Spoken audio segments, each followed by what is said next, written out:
જિલ્લામાં કુલ 2,90,000 જેટલા મતદારો ધરાવતી વિધાનસભા સીટ ઉપર હાલમાં 11 ઉમેદવારો મેદાનમાં છે।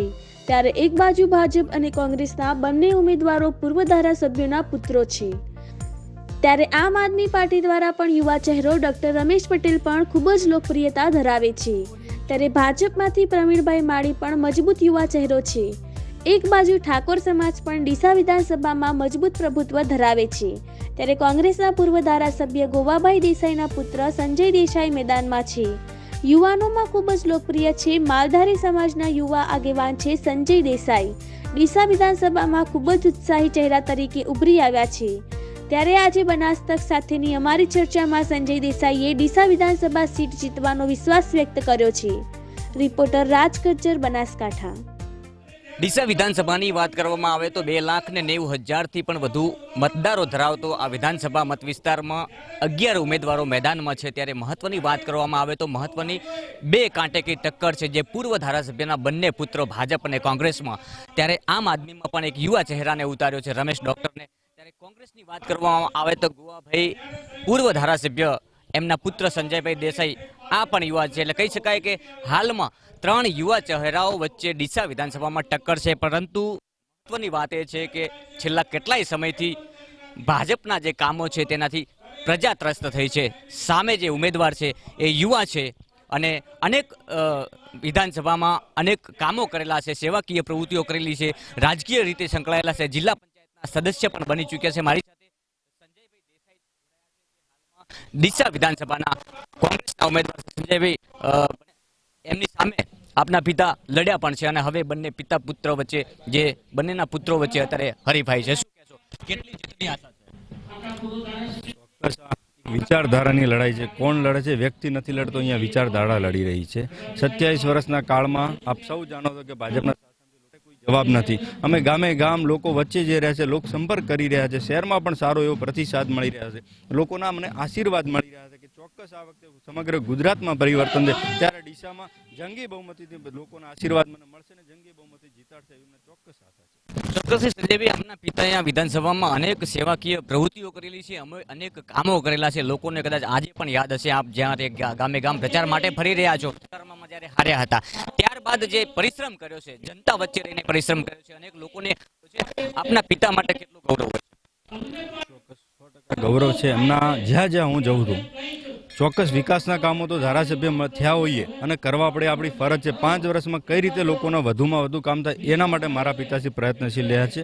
વધુમાં લોકો એમ કહે છે કે અમારા ધારાસભ્ય શોધવા જવું પડતું હતું। જ્યારે ગોવાભાઈ સાહેબ હતા ત્યારે દર સોમવારે પોતે ત્યાં રેસ્ટ હાઉસમાં બેસતા અને લોકોના પ્રશ્નો લોકો વચ્ચે રહીને સાંભળતા હતા। કોઈ નાત જાત, કોઈ ઊંચ નીચ, કોઈ ધર્મની કોઈ ભેદભાવ વગર લોકોના વિકાસ કઈ રીતે થાય, લોકોના કામ કઈ રીતે સરળ બને એના માટેના સતત પ્રયત્ન રહ્યા છે। અને વિધાનસભામાં પણ સૌ લોકોએ જોયું છે કે સતત અવાજ બનતા આવ્યા છે। વિધાનસભામાં ડીસા તાલુકાના પ્રાણ પ્રશ્નોને સતત વાચા આપી છે, ત્યારે લોકો પણ એ યાદ કરાવી રહ્યા છે। જ્યાં જ્યાં વિકાસના કામો ગામોમાં જઈએ તો યાદ કરાવે કે આ કામ માનનીય ગોવાભાઈ સાહેબ ધારાસભ્ય હતા ત્યારે આ કામ પાણીની ટાંકી હોય, રોડ રસ્તા હોય, ઘણા બધા કામો વિકાસના છે એ કર્યા છે, આજે યાદ કરાવી રહ્યા છે। એ જ મારા માટે આશીર્વાદ છે। એટલે કહી શકાય કે નવો ચહેરો તો નથી, એટલે બિન અનુભવી પણ નથી, એટલે સારો એવો રાજકીય અનુભવ છે, પિતાનો વારસો મળ્યો છે। લોકોની જે માંગ છે, ડીસા તાલુકામાં અનેક પ્રશ્નો આજે પણ અધૂરા છે, પ્રથમ પ્રાયોરિટી જીત્યા બાદ કઈ રહેશે? આ વખતે મજબૂત ટક્કર આપી રહ્યું છે, આમ આદમી પાર્ટી પણ મેદાનમાં છે। ઘણા વર્ષો માત્ર 2 જ પક્ષ ચાલ્યા છે, ત્રીજો પક્ષ મેદાનમાં છે, કેટલો વિશ્વાસ છે એમના ઉપર તમને? ગુજરાતમાં ચોક્કસ આપ જાણો છો કે ત્રીજો પક્ષ ક્યારેય આવ્યો નથી। ચોક્કસપણે લોકશાહી છે, દરેકને લડવાનો હક છે, દરેક લોકો વચ્ચે જઈ શકે છે, પણ લોકો પણ જાણી ગયા છે 27 વર્ષથી જે કોંગ્રેસે લોકો માટે સપોર્ટમાં જે પ્રશ્નો માટે વાચા આપી છે, સતત લડત લડી છે, એના માટે લોકો મદદરૂપ થયા છે અને આ વખતે કોંગ્રેસને જીતાડી રહ્યા છે। ચોક્કસથી તો હાલ કહી શકાય કે મહત્વની ટક્કર તો માત્ર ભાજપ અને કોંગ્રેસ વચ્ચે જ છે। જે પ્રકારના દ્રશ્યો સામે આવી રહ્યા છે, એનાથી વધુ શું હોઈ શકે?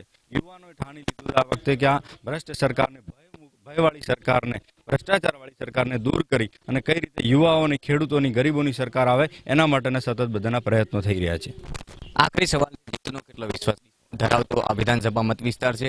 અનેક પ્રશ્નો, પ્રથમ પ્રાયોરિટી વાત તમારી સાચી છે, મેં ઘણા બધા મુદ્દા ઉઠાવ્યા છે વિધાનસભા બનાસકાંઠા જિલ્લાના કે સૌથી મોટો પ્રશ્ન હોય તો સિંચાઈનો અને પાણીનો છે। ભૂગર્ભ જળ બિલકુલ ખતમ થઈ ચૂક્યો છે બનાસકાંઠાને, પહેલા તો ભૂગર્ભ જળમાંથી ઉપર લાવવાનું છે। શું પ્રશ્નો પ્રશ્નોને હું વાચા આપવાનો પૂરો પ્રયત્ન કરીશ. ડીસાથી લઈને છેક ગાંધીનગર સુધીની જે લડાઈ થશે એના પાણીનો પ્રશ્ન સોલ્વ કરશે.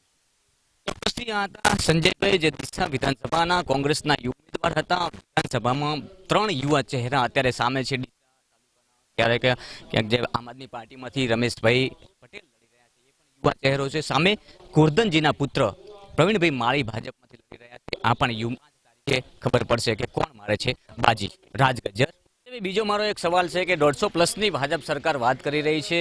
આગામી સમય પણ 150+ વાત કરી હતી, 99માં સમેટાઈ ગઈ હતી. ફરી એકવાર સરકાર બનાવવાની વાતો કરી રહી છે. ક્યાંક અત્યારે કોંગ્રેસ મજબૂત ઈરાદા સાથે મેદાનમાં છે. શું કહેશો? ચોક્કસ ભાજપ તો 2017માં પણ 150ની વાત કરી રહી હતી, ત્યારે 99માં સમેટાઈ ગઈ હતી. આ શાસનનો ભાજપ વિશ્વાસ પોતાના લોકો વચ્ચેનું ગુમાવી ચૂક્યો છે. પ્રજાજનોમાં હવે વિશ્વાસ, એમનો ભરોસો ભાજપનો રહ્યો નથી. ભરોસાની ભાજપ ખાલી વાતોમાં રહી છે. ચોક્કસ તમારે આવનારા સમયમાં પરિણામ જોજો કે કેટલામાં સમેટાઈ જાય છે.